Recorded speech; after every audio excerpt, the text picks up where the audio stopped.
People were just freaking out, man.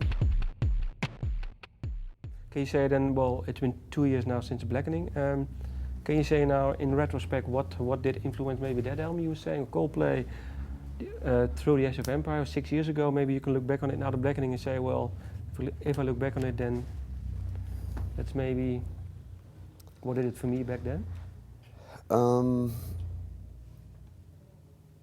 You know, I hear a little bit of Metallica.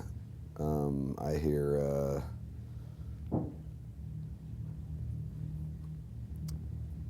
you know, I mean, you know, there's a lot of things on there that I hear. You know, there's still a lot of punk. You know, there's still all of our tradition. You know, Sepultura, Pantera, like they're our big influences. But you know, just I listen to all kinds of different music. You know, I mean, when we were doing Through the Ashes, I was listening to a lot of Thursday. You know, the kind of that early, I guess what became emo. I don't know if they were emo, but those first two Thursday records I was really loving. So, you know, I'm kind of blanking on what I was listening to. No, it could be. Yeah. Maybe you knew. Blackening. I would like to discuss maybe one song more in depth. Halo. Do you still recall what was the first part that you wrote for that song? The first part that I wrote was the second part. So Dave, our drummer, came up with the main riff. I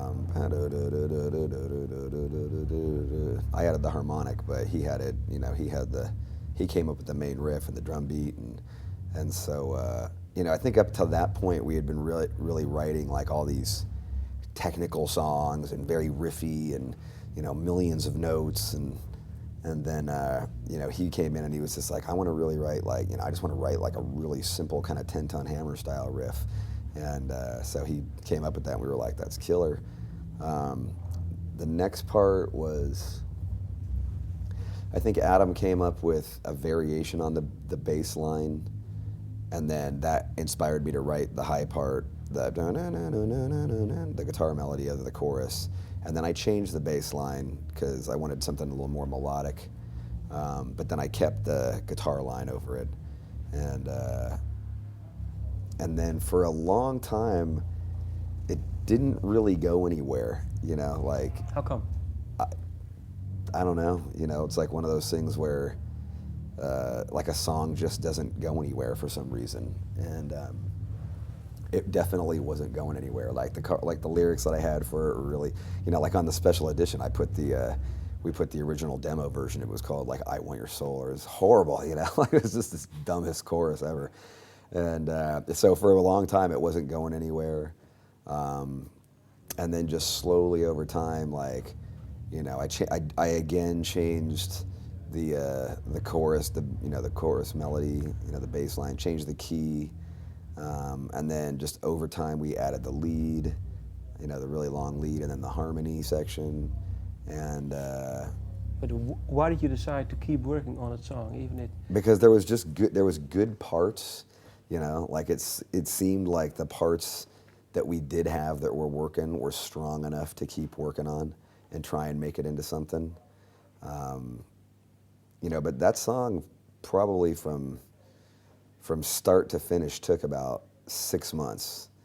You know, like it was definitely not one of those songs that just came together like that, you know. And I remember thinking when we were recording it, yeah, we're probably not going to play this live. You know, like it's so many, you know, it's really difficult, and like the guitar line is ridiculous. Like, I don't know, we'll see what happens.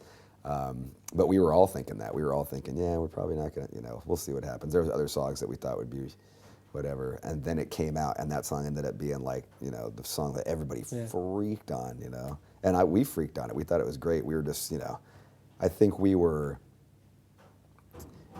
a little,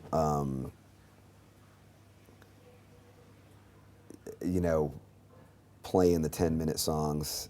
You know, it was something that we had never done before, and we had 4 of them on the record, and we weren't sure which 10-minute songs that we were going to be playing, because obviously that was going to take up a big chunk of the set. But then as it went on, we started playing it, and, you know, we finally did start playing it live. People were just freaking out, man. So cool.